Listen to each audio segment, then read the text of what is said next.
Hi guys, welcome to this video. In this video, I'm going to give you a way that you can beat the Google content update for September 2023. You may have seen if you are building any site and ranking them via SEO, maybe a business, maybe an affiliate site, any site with content that's ranking, you may have seen a lot of buzz about this content update and a lot of people dropping off, getting destroyed overnight, some people gaining. And what I want to do in this video is give you a really simple guide on how you can beat the update, or not so much beat it, but how you can stay in line with it, why I'm not being hit by the Google content update in a negative manner, and none of my SEO clients, so none of my SEO business clients are being hit either. And I'll tell you why I think that is and what you can do. So look forward to showing you this. I'm going to start with the article from Search Engine Journal. We're not going to have a look at all of this article because you can read it. It just gives a sort of overview of the helpful content update and what's changed. What I want to focus on in this video is just the content based. I believe that's the big reason why people are either doing really well or not. So I'm going to just focus on that. So here you can see the original guidance before the update was Google search, this here.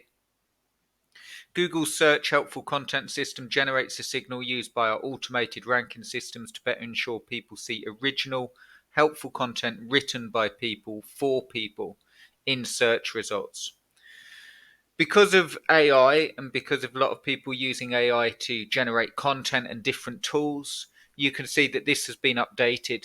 Google's search helpful content system generates a signal used by our automated ranking systems to better ensure people see original, helpful content created for people in search results. So you can see they've moved out written by people.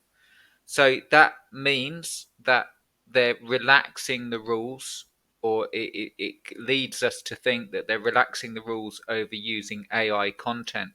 However, this is really why I wanted to do the video. What I'm going to do now is give you my suggestions on how to beat the content update, also what to do if you have been hit by the content update, and I'll guide you through and what makes the real difference. So I hope you enjoy it. Do subscribe, do like if you're interested in this stuff, if you're interested in building an income stream with AI.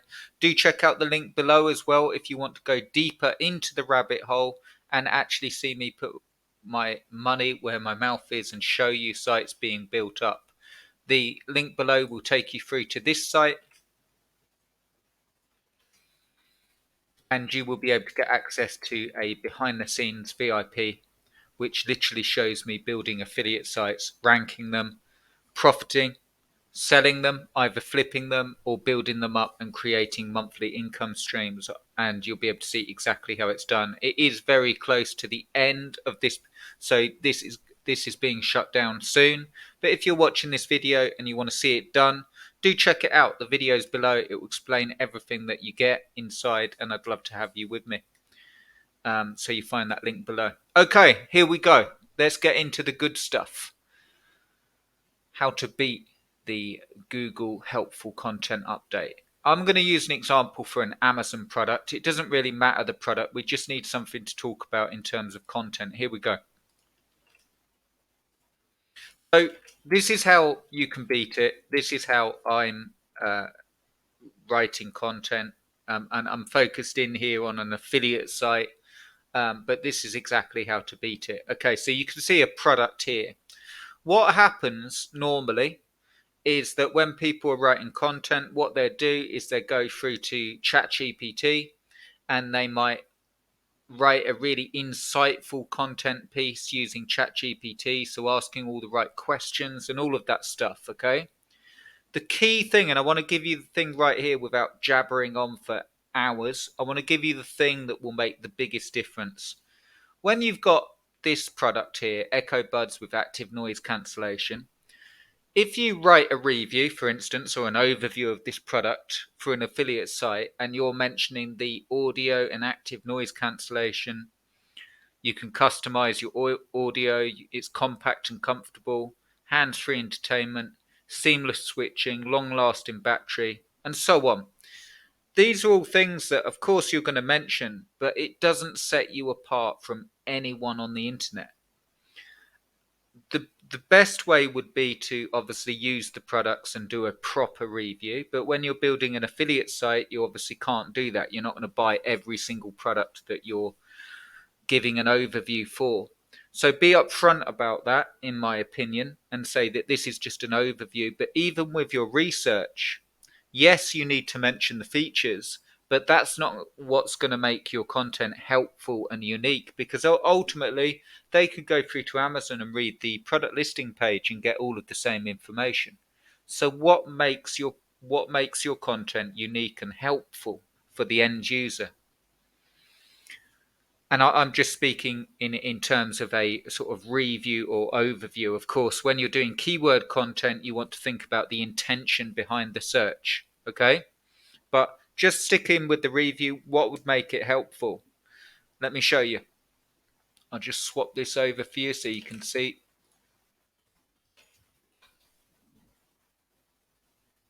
What makes your content helpful is real insight that someone can use.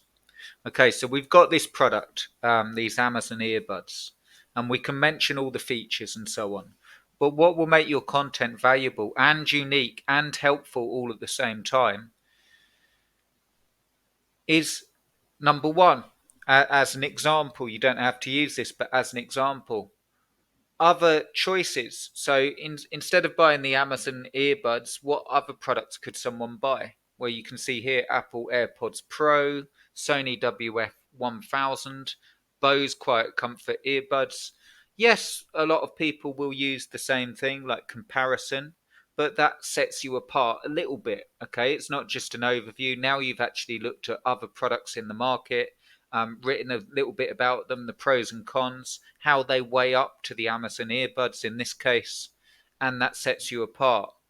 And then I've asked AI for who would choose the Echo Buds when they are comparing the above products. Why would they pick them over the above choices? And you can see here, look, tight integration with Alexa, because they're Amazon ecosystem, they will be geared up for Alexa. The price point, the hardware tends to be priced competitively.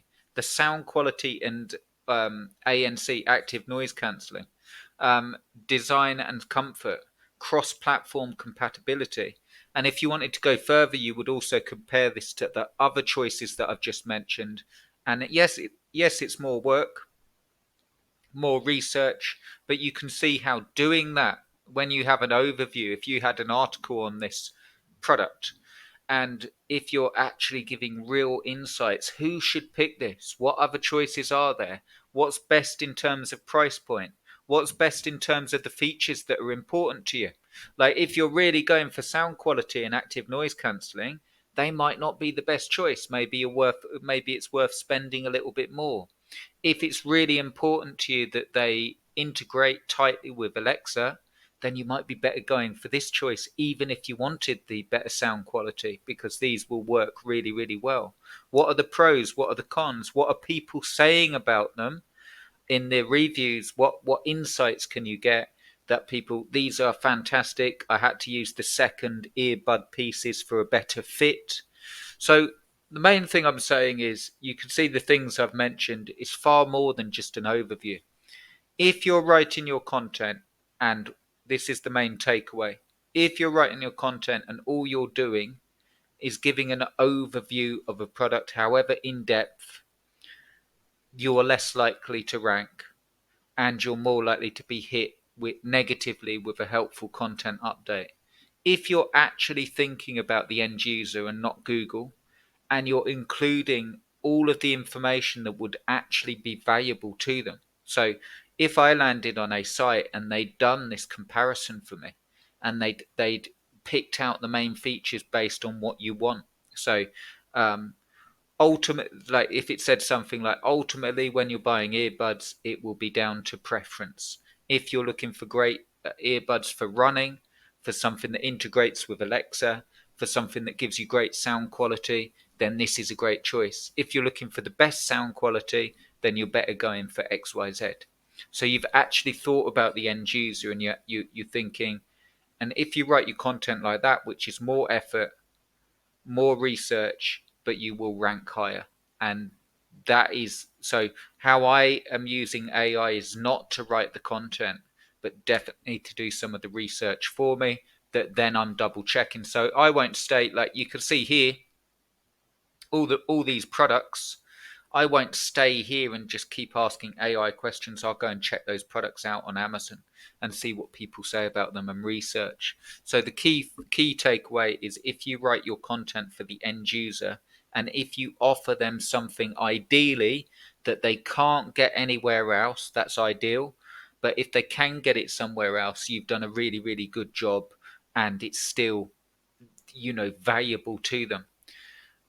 Another way of saying it is what not to do, in my opinion, is if you're just writing content and giving a great overview, well written content pieces, but it's just an overview of a product without any research and without really caring about if it's just a replica of the Amazon product page. You can see all the stuff I've mentioned makes it far different to just that product listing. If all you're doing is another product listing, you could be hit negatively, and that goes with businesses as well. So put some research in, think about the end user, think about how you can help them, think about what do they want when they type that phrase into Google, whatever it is, what's the end thing that they want, and make sure that you give it all to them on the landing page that you want to rank. And if you do that, you will rank a lot better. If you're interested in this stuff, do subscribe, do give us a thumbs up. I'd really appreciate it. And do consider joining behind the scenes. I've also got going far in depth into this, the helpful content update, and you'll be able to see this in action and it working. So excited to show you. Thanks for watching, guys, and I'll see you in the next one.